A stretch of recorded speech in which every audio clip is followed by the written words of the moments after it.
Yes, again, alright mga minamahal, Alicia ninyo, nagbabalik muli para sa ating panibagong video. So, ngayon nga po, pag-usapan natin itong mga kumakalat na usapin tungkol nga po dito sa mga kakampings. Dahil parang naamoy nila na itong si Vice President Sara Duterte at itong si Drilon ay meron daw pong pag-uusap kung kaya't itong si Drilon abay nagbabago na daw ng kanyang stance dito nga po kay Vice President Sara Duterte. Kasi parang pinagtatanggol niya na daw, di umano, itong si Sara sa part ng impeachment process na what if mag-resign si Sara kung pwede pa ba siyang matanggal from the public office or hindi. So ngayon, actually gusto kong i-briefing muna kayo kasi as far as I know, parang legal basis lang to. Pinag-uusapan yung ating 1987 Constitution kung ano yung nasa batas.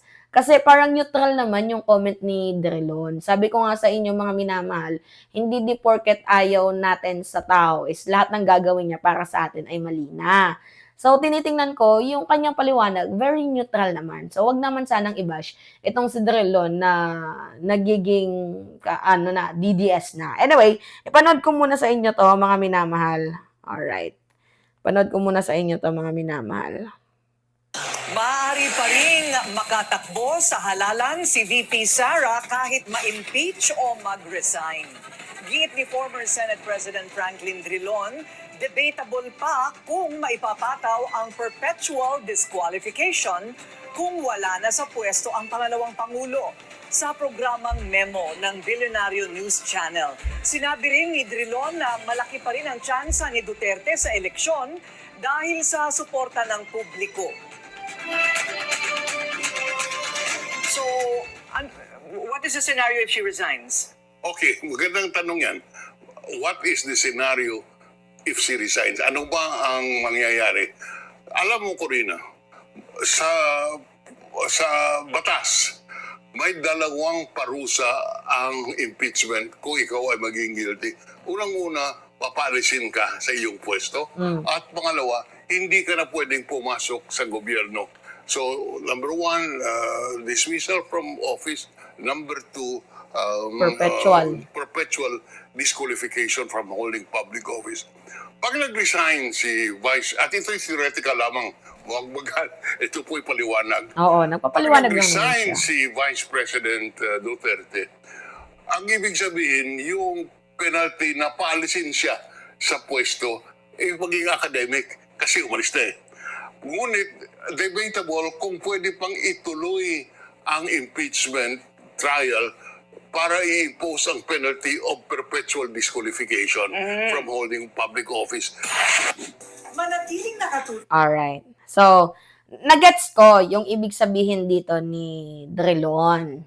Kasi, according na din to sa ating 1987 Constitution, at the end of the day, ang magde-decide dyan is yung Supreme Court kung ano yung mangyayari if mag-resign itong si Vice President Sara Duterte during the impeachment process. So, kung posible pa ba siyang makatakbo, if ever, or hindi. Kasi ganito, pag mag-resign itong si Sara Duterte, ano ba yung main goal natin, diba? Kaya nga siya i-impeach kasi removal from the office.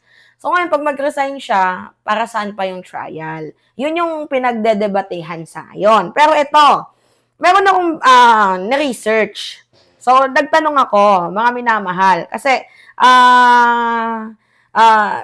kahit ako, naguguluhan din naman ako. 'Di ba? So, tinanong ko na pwede bang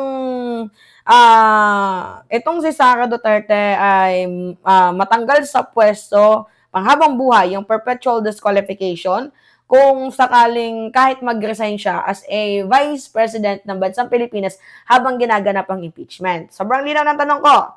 Ngayon, ang sagot dito sa atin, sa ilalim ng 1987 Constitution, may dalawang pangunahing parusa. So, kapag na-convict ka sa impeachment ng opisyal, gaya ng Vice President, ang parusa dyan is removal from the office and disqualification to hold any public office under the Republic of the Philippines. So, hindi na siya pwedeng tumakbo. Habang buhay, bawal na siyang tumakbo or humawak ng kahit anumang posisyon. So, according sa ating Article 11, Section 3, 7, ng Constitution, yung pinakamahalagang punto, hindi naman agad na mayroong perpetual disqualification. Pero mga minamahal, wait, there's more. Tandaan ninyo may kaso si Sara Duterte sa ombudsman. So, huwag tayong mawalan ng pag-asa. May kaso si Sara Duterte na malversation, graft, plunder sa ombudsman. Even though, kasi pwede yung sabay actually sabay na nangyayari yan.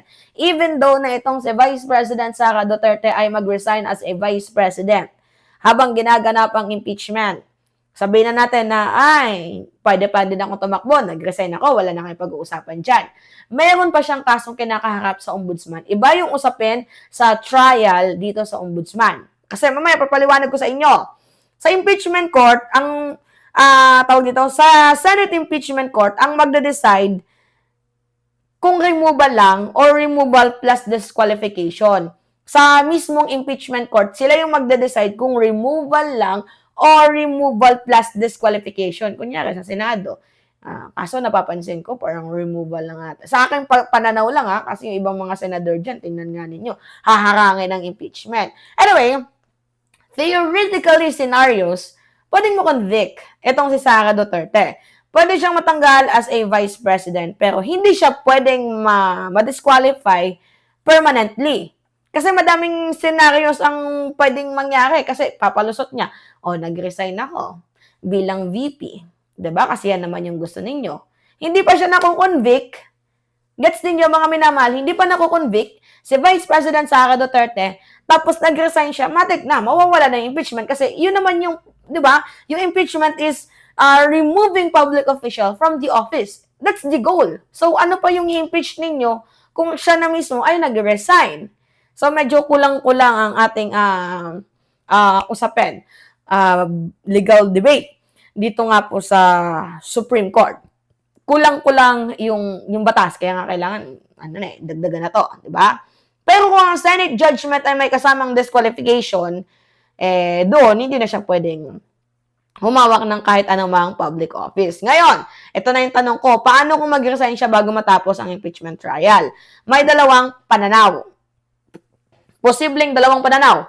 Yung isang pananaw, kapag nag-resign, moot and academic and impeachment dahil wala ka na sa official. Kumbaga, wala ka nang, hindi ka na imbestigahan. Kasi wala na, nag-resign ka na. Another view naman, pwede pa rin itong ituloy yung trial precisely para ma-determine kung meron siyang disqualification from the future office. Did you really get the point?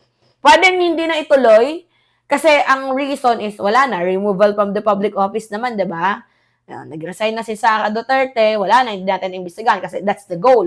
On the other hand, on the other view, mga minamahal, pwede pa ding ituloy. Bakit? Kasi they will determine They will analyze kung merong tawag dito, in the future, in the long run, kung merong disqualification from the public office. Kasi hindi natin alam, baka yung kaso ni Sara Duterte ay sobrang laki, di ba? Pero sa practical na politics, mga minamahal, at sa constitutional interpretation, mismong mga nasa UP, mga scholars ang nagsasabi na pwedeng ituloy ng Senado on trial kung ang objective ay disqualification. Pero kung ang tawag dito, 'di ba? Pwedeng ituloy sa Senado on trial kung ang objective ay disqualification, dahil kung hindi, madaling matakasan ni Sara Duterte ang impeachment. Simply because of resign. Okay, sige. Mag-resign na ako. Kasi total may impeach din naman ako, gusto kong tumakbo, mag-resign ako. So ang goal naman kasi 'di ba, kaya nagkaroon ng trial is para ma-disqualify ang isang impeachable official. Ma-disqualify, hindi makatakbo, matanggal from the public office. Diba? That's the goal. So ngayon, kung si Sara Duterte magre-resign, para saan pa yung impeachment? Tatakasan niya ang impeachment. Ngayon, hiwalay naman ito na yung kaso.